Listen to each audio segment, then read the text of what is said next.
ভাবুন তো বন্ধুগণ, আজ থেকে হাজার হাজার বছর আগে যখন পৃথিবীতে আধুনিক প্রযুক্তির কোনো চিহ্ন ছিল না, তখনও কি আমাদের পূর্বপুরুষরা এমন কোনো বিজ্ঞানের কথা জানতেন যা আজকের যুগের বিজ্ঞানীদেরও অবাক করে দেয়?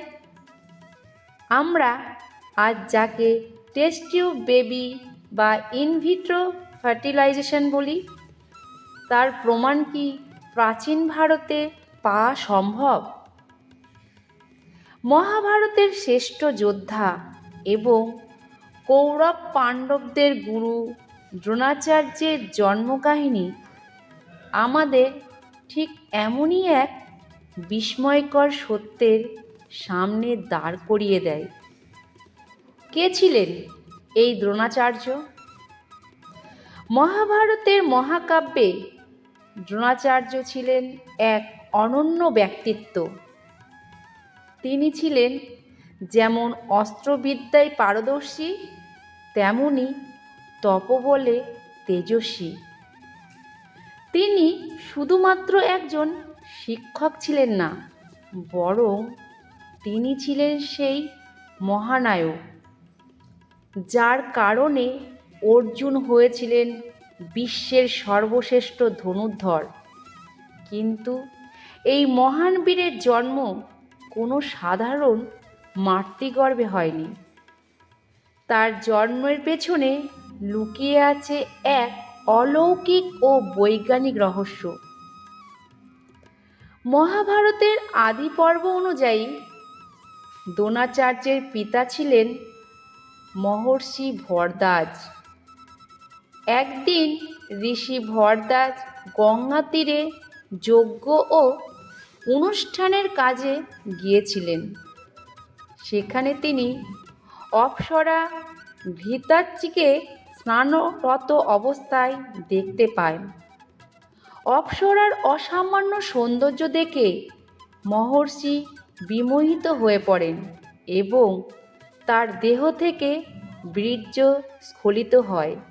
কিন্তু ঋষি ভরদ্বাজ ছিলেন সংযমী এবং জ্ঞানী। তিনি বুঝতে পেরেছিলেন যে এই তেজ বৃথা যেতে দেওয়া উচিত নয়। ঋষি ভরদ্বাজ সেই স্খলিত বীর্যকে পরম যত্নে একটি মাটির পাত্রে বা কলসে সংরক্ষণ করে রাখেন। সংস্কৃতে এই বিশেষ ধরনের মাটির পাত্রকে বলা হয় দ্রোণ। এই পাত্রটি আজকের যুগের ল্যাবরেটরির টেস্ট টিউবের মতো কাজ করেছিল। কিছুকাল পর সেই পাত্র থেকেই এক তেজস্বী বালকের জন্ম হয়। যেহেতু এই বালকের জন্ম একটি দ্রোণ বা পাত্রে হয়েছিল, তাই তার নামকরণ হয় দ্রোণাচার্য। আধুনিক বিজ্ঞানের চোখে দ্রোণাচার্যের জন্ম টেস্ট টিউব বেবি। এখন প্রশ্ন উঠতেই পারে, এটি কি কেবলই একটি পৌরাণিক গল্প? বর্তমান যুগের বিজ্ঞানীরা যখন এটি বিশ্লেষণ করে, তখন তারা অবাক হয়ে যান।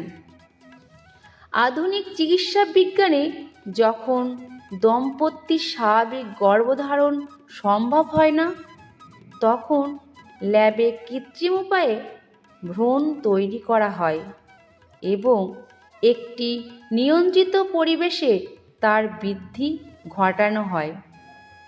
মহাভারতের এই বর্ণনা প্রমাণ করে যে প্রাচীন ভারতে একটোজেনেসিস বা গর্ভাশয়ের বাইরে ভ্রূণের বিকাশ ঘটানোর পদ্ধতি সম্পর্কে জ্ঞান ছিল।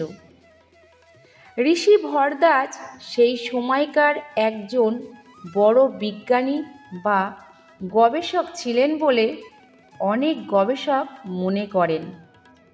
তার ব্যবহৃত সেই মাটির পাত্রটি আসলে একটি ইনকিউবেটর হিসেবে কাজ করেছিল, যেখানে যথাযথ তাপমাত্রা ও পরিবেশ বজায় রেখে একটি পূর্ণাঙ্গ মানব শিশুর জন্ম দেওয়া সম্ভব হয়েছিল। অধিকাংশ মানুষ জানে দ্রোণাচার্য পাণ্ডবদের গুরু ছিলেন, কিন্তু খুব কম মানুষই তার এই অদ্ভুত জন্মরহস্যের খুঁটিনাটি জানে।